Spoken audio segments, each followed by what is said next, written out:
Ladies and gentlemen, welcome to MTG Traders. My name is Taryn, and this is Orzhov Approach.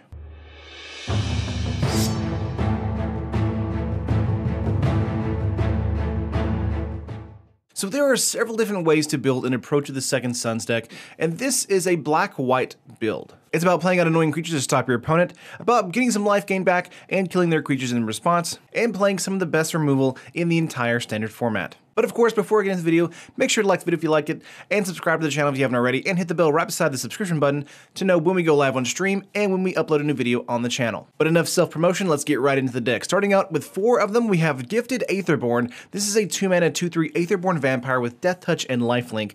Gifted Aetherborn is probably one of the best mono black creatures in the entire format right now, just based on the Death Touch Lifelink alone, as well as having a decent butt in 3 toughness. So Gifted Aetherborn is going to be a full 4 of here. Moving on, we have 3 Regal Caracol. I was actually thinking of making this a sideboard card, but because there was so much aggressive strategies in the format right now, I think a 3-of in the actual main board is actually okay. It's a 3/3 that makes 2 1/1s that are actually gets pumped, so they're both 2/2s with lifelink.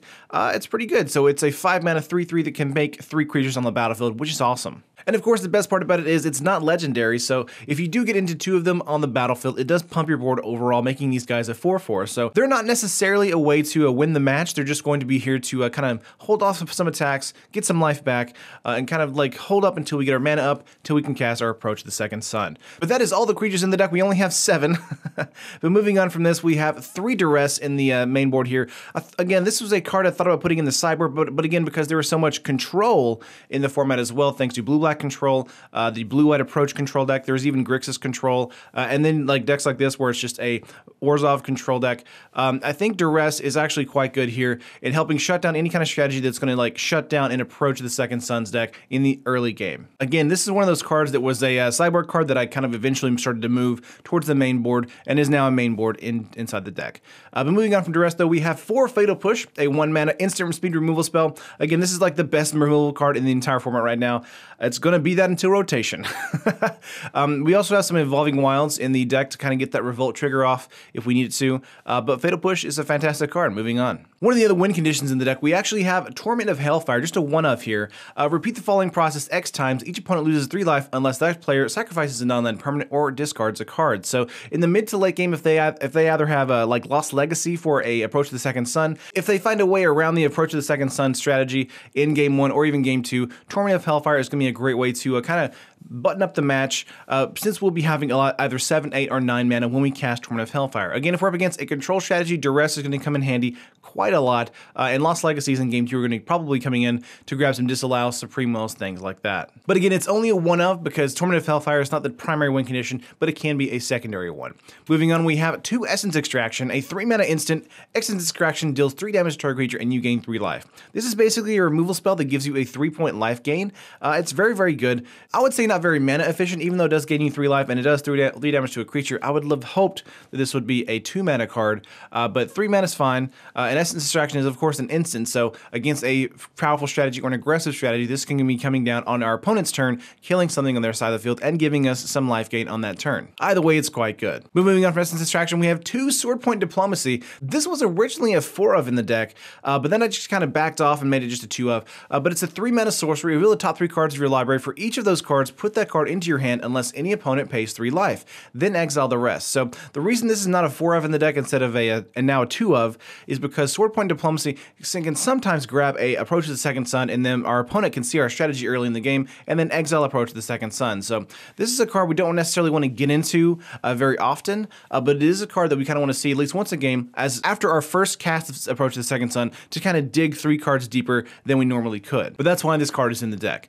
Moving on though, we have 3 Settle the Wreckage. This is one of the best opponent side removal we can probably ask for in the format. It shuts down Scarab God, it shuts down any kind of Embalm Eternalized creatures, it shuts down everything. Although it does give them mana in the mid to late game, that really doesn't matter as much as it does in the early game. And Settle the Wreckage is just insane. If they don't have a counterspell for Settle the Wreckage, they're going to lose a lot of creatures. It's awesome. Moving on from this though, we have 3 Vraska's Contempt. Again, Scarab God is one of the hardest cards to deal with, as well as Hazoret, and we really need some way to exile those creatures, and Vraska's Contempt is it. A 4-mana instant an exile target creature or planeswalker, you gain 2 life. So it does hit a planeswalker as well, as in Vraska, Chandra, or Nissa, things like that. Vraska's Contempt, again, is an overall great card. Moving on up, though, we have 3 Fumigate. It's a 5-mana destroy all creatures. You gain 1 life for each creature destroyed this way. If we're up against a token-based strategy, a heavy creature control-based strategy, Fumigate is a fantastic way to get rid of their creatures, gain some life back, and last a few more turns. And of course, a 3-of, because this is an approach deck, and we also have 1 in the sideboard, spoilers. Moving on here, we have 3 Approach of the Second Sun. This is our win condition for the deck, a primary win condition.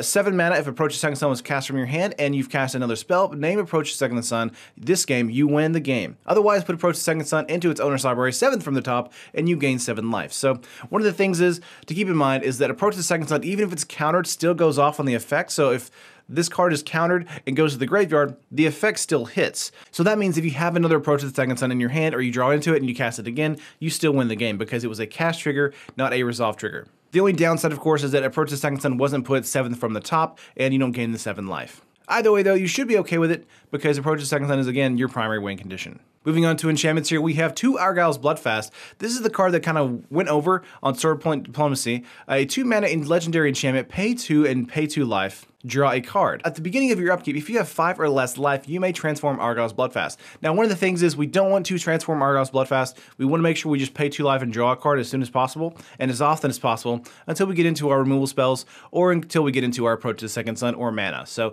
Argyle's Bloodfast is only a 2-of here. We don't want it to be a 4-of because it is a legendary enchantment, so getting into multiples in the match is kind of clumsy and cumbersome. But Argyle's Bloodfast is still a very good draw card for us in black. And the last 3 cards in the deck, we actually have 3 Cast Out in the main board. Again, fantastic removal. A 4-mana enchantment with Flash. When Cast Out enters the battlefield, exile target non-land permanent an opponent controls until Cast Out leaves the battlefield. It, of course, also has cycling for 1 white mana. So if we have a lot of removal spells, we can probably just cycle this away. But if not, we might want to hold on to this for another god removal spell like a Scarab God, or Hazaret, or even a Planeswalker, or even maybe a token, something like that. Cast Out is fantastic removal and will always be in the main board for decks like this. But that is it for all the cards in the main board. Let's go over the lands real quick. We have 4 Concealed Courtyard. Again, this is a black or white tap land for us, or fast land. And of course, strangely enough, a playset is one of the more expensive cards in the actual deck because it is a dual land. Moving on, though, we have 3 Evolving Wilds. This is going to help us kind of thin the deck for 1, and also get a Revolt trigger for Fatal Push, and also kind of help us on like getting out either white mana or black mana onto the battlefield. So Evolving Wilds is kind of doing a couple things here, and it's really good for that.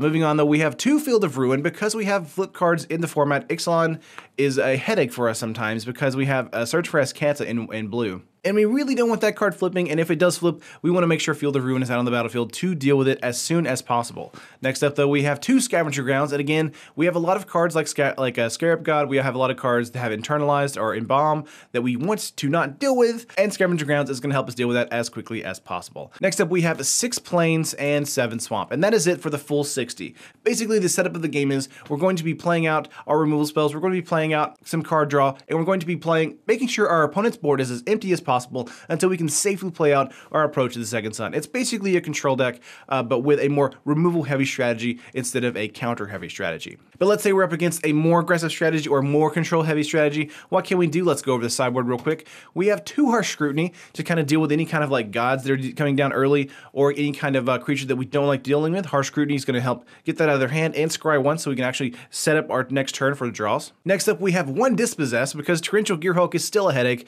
but it also hits Godfarrow's Gifts and anything else that's an artifact for us. So if we do have a Heart of Kirin or a vehicle deck that's giving us some trouble, Dispossess is going to help deal with that really quickly. Next up, we have 2 Doomfall. This is actually a great flexible card for us because we can exile a creature on their side of the field. So a Carnage Tyrant that may not be getting rid of as quickly as we need it to be. A god like Scarab God or Hazaret, things like that, but it can also reveal a non-land card from their hand, and we can exile that card as well. So Doomfall is playing double duty there for us. Next up, we have 2 Lost Legacy. This is going to be a card that kind of lock down an opponent's strategy to kind of shut down our strategy. So if it's a control strategy, we want to make sure to Lost Legacy like a Dispossess and a Negate, or a Supreme Will and a Negate, things like that. If we're up against an aggressive strategy, we might want to get rid of an On-Crop Crasher or a Hazaret, just, things like that. And if we're up against another approach deck, Lost Lost Legacy can deal with that too, which is kind of funny. Moving on from this, we have one more cast out because a playset of here is awesome. But we already talked about this card. Moving on from that, we have 2 Gonti, Lord of Luxury. This is actually a great card for us because, again, it doubles as a body and a Death Toucher, so we can shut down any kind of large creature strategy. But it can also make a card that is on their side of the field, or in their deck rather, for us to cast, which is great too. There's nothing like looking at the top 4 cards of your opponent's library, then casting a god against them or something like that, which is hilarious. But of course, Gonti, Lord of Luxury is going to be a good sideboard tech against an aggressive strategy or against a control strategy. Moving on from Gonti, though, we have 2 Ixalan's Binding. This is going to be a card against any kind of Planeswalker strategy or, again, God strategy. Ixalan's Binding is going to shut down those strategies and make sure that they don't recast cards like, say, a Glory Bringer or something like that, where we know when it comes down it's going to have immediate impact on the board. And yeah, Ixalan's Binding is just amazing for that. Nothing sweeter than Ixalan's Binding, a Vraska Relic Seeker.